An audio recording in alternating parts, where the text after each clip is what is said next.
Terima kasih banyak untuk Anda seluruh pemirsa Madu TV Nusantara yang selalu bergabung di Madu TV dan juga dari frekuensi radio di 91,3 MDS FM Tulungagung. Sejukkan hati, damaikan jiwa. Kita masih lanjut dalam program Sapa Pagi dengan tema layanan Adminduk Go Digital ya, bersama beliau Kepala Dinas Dukcapil Kabupaten Sidoarjo Jawa Timur, DRS Redi Kusuma MA. Tadi Pak Redi sudah banyak menjelaskan mengenai pelayanan Adminduk Go Digital, di mana bahwa saat ini masyarakat tidak perlu datang ke kantor Dukcapil Kabupaten Sidoarjo Jawa Timur, cukup dari masing-masing wilayah ataupun juga kelurahan, dan sudah ada tenaga-tenaga yang memang membantu untuk registrasi, di antaranya adalah petugas yang ada di kelurahan seperti itu.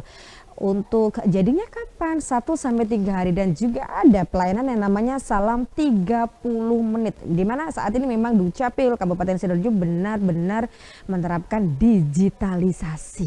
Betul ya Pak Redi ya? Iya, dengan berbagai hambatan yang memang bisa diminimalisir ya, dan menjadikan bahwa semuanya insya Allah sampai saat ini semuanya berjalan dengan lancar. Iya betul.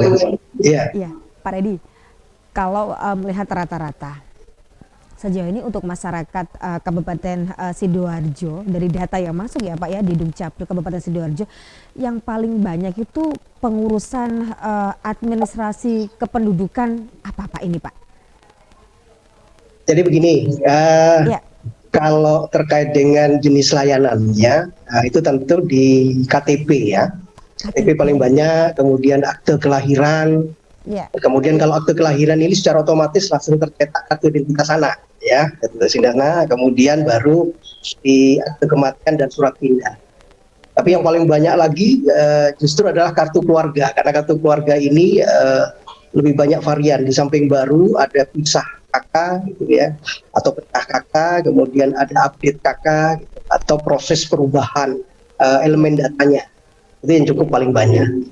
Tapi kalau berbicara bagaimana teknis pengurusannya berdasarkan tiga akses tadi, apakah akses kemitraan, apakah akses melalui petugas registrasi desa dan mandiri, ini yang melalui petugas registrasi desa ini sekitar 37% dari 300.000 yang sudah masuk ya, sudah kami keluarkan dokumennya sejak April 2021 sampai kemarin kami rekap sampai Agustus 2022. Itu 37%, kemudian melalui kemitraan itu sekitar 1%, karena memang untuk kemitraan ini baru di launching di bulan April aplikasi tambahannya ini. Tapi paling banyak malah justru yang dilakukan secara mandiri oleh masyarakat. Ini sudah hampir tembus di 62%. Nah, jadi masyarakat di Sidoarjo itu sudah familiar dengan proses pengurusan secara mandiri, 62%. Seperti itu Mbak Insi. Artinya kesadaran untuk masyarakat wilayah Sidoarjo jauh lebih baik ya Pak ya saat ini?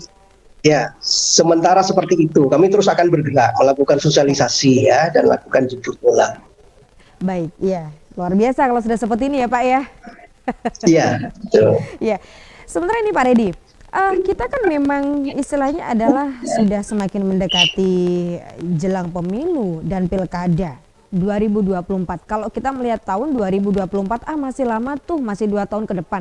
Tetapi kalau kita bicara mengenai persiapan, itu memang tidak bisa mendadak. Jauh-jauh hari, bahkan sampai sekarang juga saya percaya ini sudah dilakukan oleh rekan-rekan yang ada di Dukcapil Kabupaten Sidoarjo Jawa Timur. Bagaimana Pak ini mengenai persiapan ini Pak?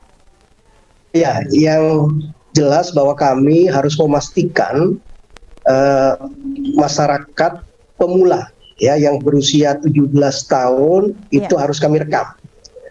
Tetapi sekarang di aplikasi Siak Terpusat itu justru 16 tahun sudah diperbolehkan.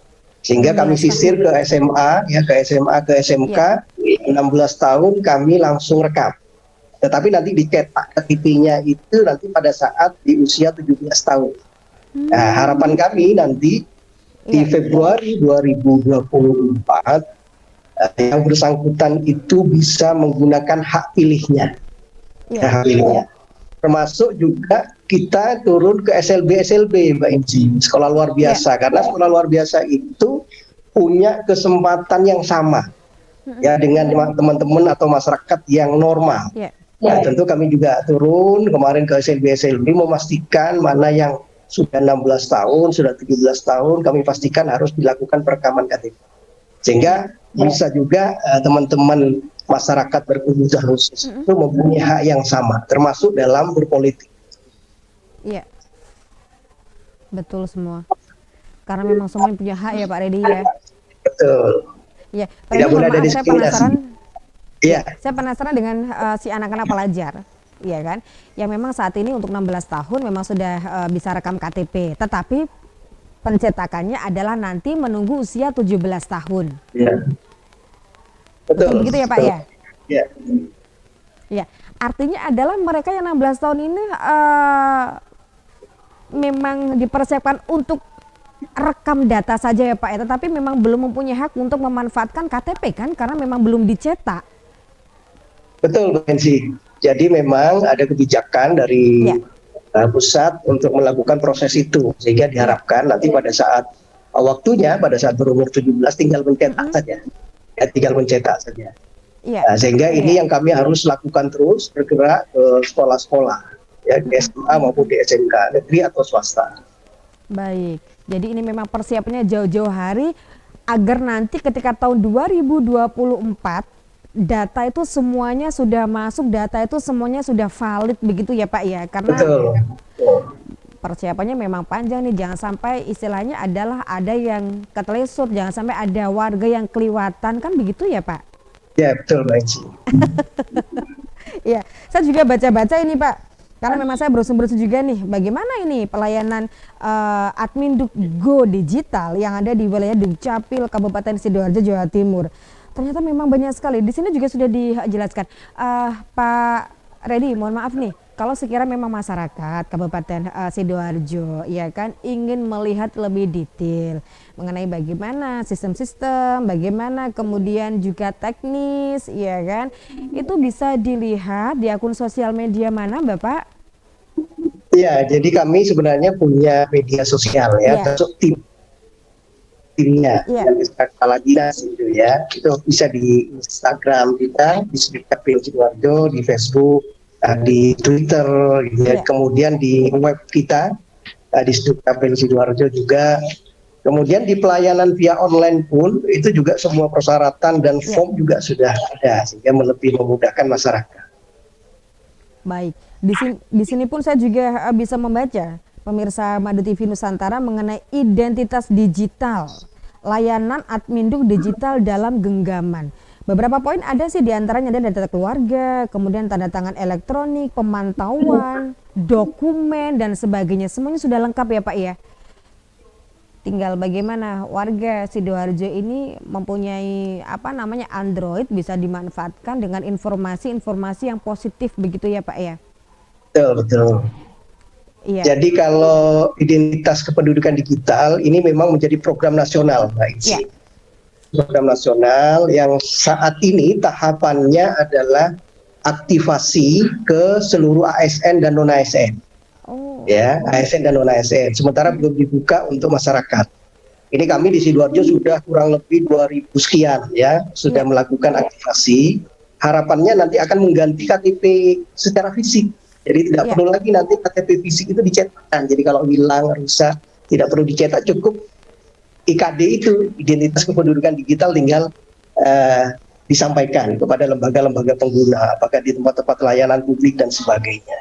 Ya, itu bisa diunduh di Play Store.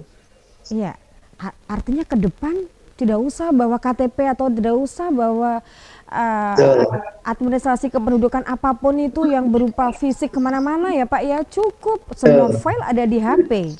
HP betul Pak. Nanti hati-hati nih Pak, berarti pegang HP-nya Pak.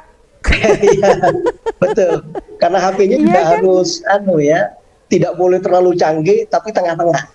Karena kalau pakai iOS itu sementara tidak bisa ya.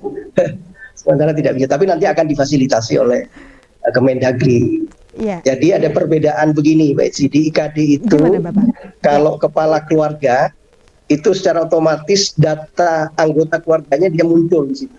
Jadi misalnya saya, maka anak istri dan anak saya akan kami tahu. Tetapi kalau anggota keluarga hanya tahu data yang bersangkutan sendiri.